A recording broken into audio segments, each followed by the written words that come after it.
This is the weekly sales meeting for June 16th, 2024. My name is Chris Fleming. You can reach me at chris@cdmediaconsulting.com or go to our website at cdmediaconsulting.com. Today's topic, the UX is terrible. In our always-on world, we live in a place where information moves faster than the speed of sound or light. Choices abound and competition is fierce. One thing can make or break a business, and it is the UX, or user experience. It encompasses all aspects of the interaction between a user and a product or service. This term is borrowed from the tech world. It is how most online environments measure their customer satisfaction. The UX includes consumer behavior when using websites, applications, or any other system. Some tech companies like Apple have entire floors dedicated to the user experience. They focus on creating products and services that are intuitive, easy to use, and enjoyable for the end user. It means they must understand the behaviors of the target audience. They must do this before designing anything if they are going to meet those needs. UX designers use research, prototyping, and usability testing to ensure the final product delivers a positive experience. They consider factors like usability, accessibility, visual design, information architecture, and interactive design to optimize the user experience. A good UX design can lead to increased user satisfaction. This creates higher engagement and improved business outcomes. It leads to increased conversions. These increased conversions lead to consumer loyalty. Conversely, a poor UX design can result in frustration, confusion, and abandonment by users. These responses will impact a company's reputation to the negative. This will impact the bottom line. The UX is all about the customer experience. Think about any suboptimal customer experience you have had. Imagine you walk into a store, excited to find the perfect gift for a family member. As you navigate the aisles, you can't find anyone to help you. The shelves are disorganized, and the checkout line stretches on for miles. This is one source of frustration. Your anger level rises. You leave empty-handed. You say out loud to anyone who will listen, "I am never coming back to this place again." This is a typical scenario for those who have had a terrible user experience with a retail outlet. A bad customer experience can lead to lost sales. When customers encounter long wait lines or rude staff, they will leave. When they have difficulty finding what they need, they are likely to take their business elsewhere. Studies show that 32% of consumers will stop doing business with a company they love after a single bad experience. For businesses, this means missed opportunities and lost revenue. But the impact of a bad customer experience doesn't stop there. In today's connected world, disgruntled customers have a powerful voice. Call it the bully pulpit of social media and online reviews. A negative experience shared online can tarnish a company's reputation. This will turn away potential customers and damage brand loyalty. Research suggests it takes 12 positive experiences to make up for a single unresolved negative one.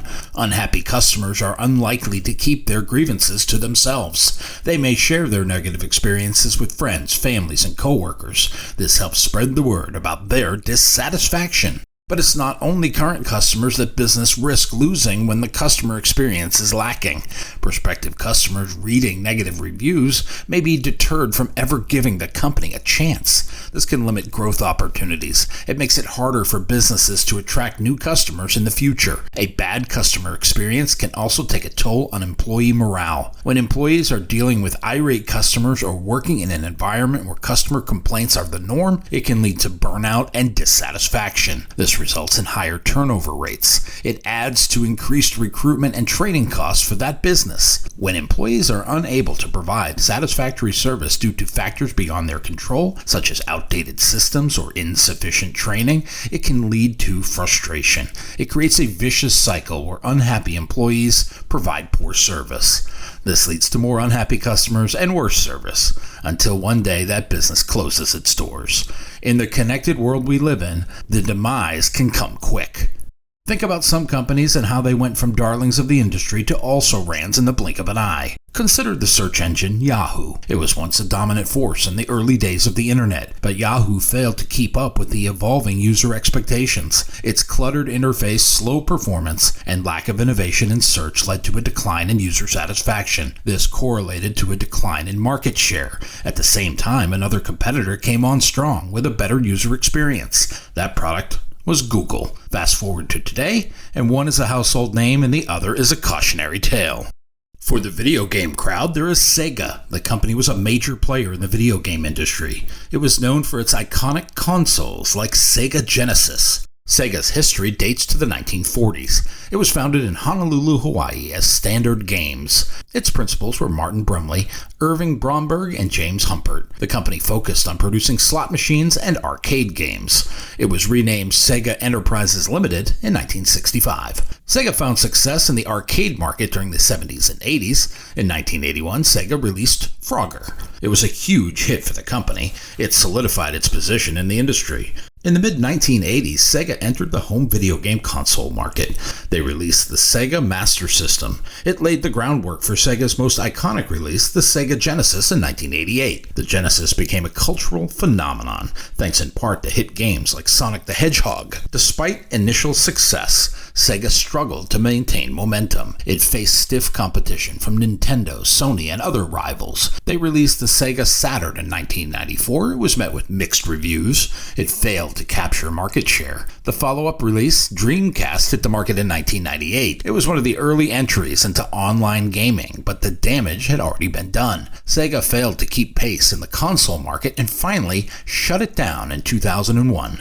Sega shifted its focus to game development and publishing. Sega also expanded into mobile gaming, amusement arcades, and pachinko machines. It marked a shift in the company as it went from hardware to software. It no longer controlled the point of entry, all due to poor user experience. Consider some of the businesses you remember from your youth and why they are no longer in business. Was any of it due to a poor user experience? I have long maintained we should be forced to do business with ourselves, if nothing else, so we can be reminded of the absurdity of some of our decisions. Do we make it hard to do business with us? In some cases, we make it downright impossible. How about from the audience's perspective? Is the user experience the same as it was in 1950? Have we failed to keep pace with technology? Do we fail to factor in the migration of customers from traditional consumption sources to online or mobile platforms? I dare say yes. The streaming experience for most is terrible. Some of it has to do with connectivity and access, but most of it has to do with our rush to get the lowest cost, thus lowest fidelity entry points into the market. We aren't doing it for us. We were not forced to use our product and consume it on the regular.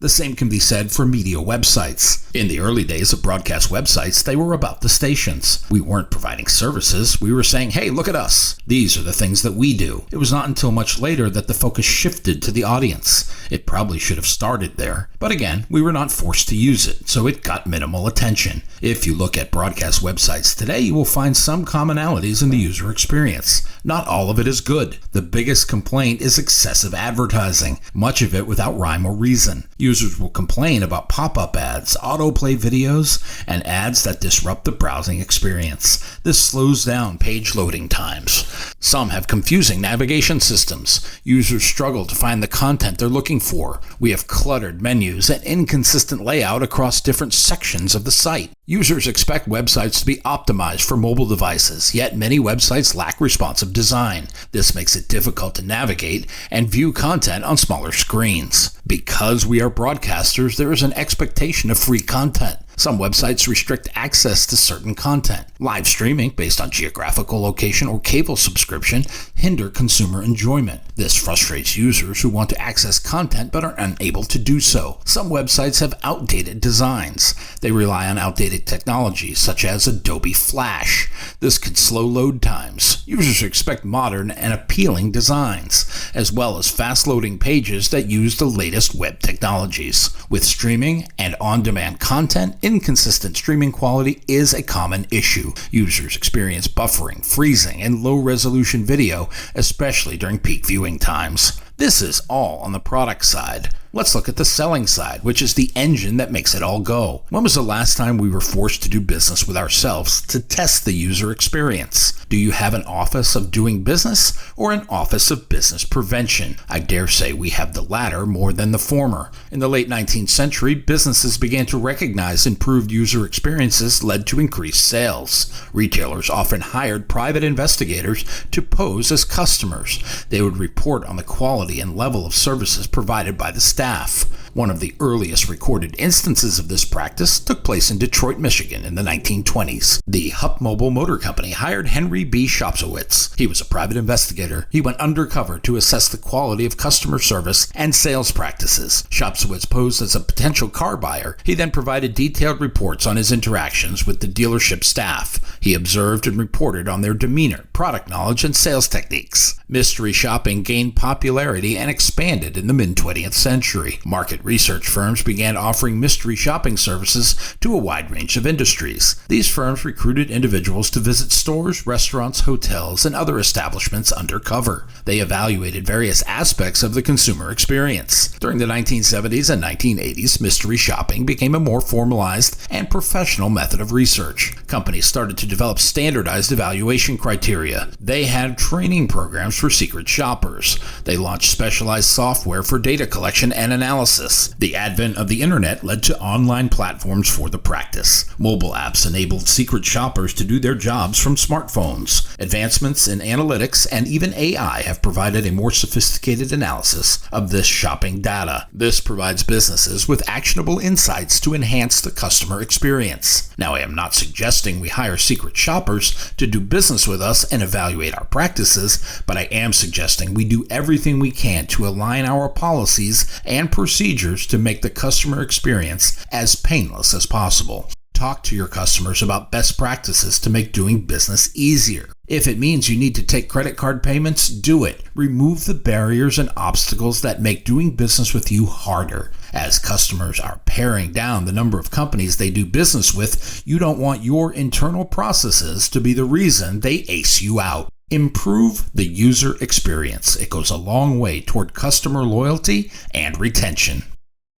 My new book, 21st Century Sales Success, is now available on Amazon.com. If you like what you have heard here today, please consider ordering a copy, or two. You can always send one to a friend. Go to cdmediaconsulting.com right now and follow the instructions to order.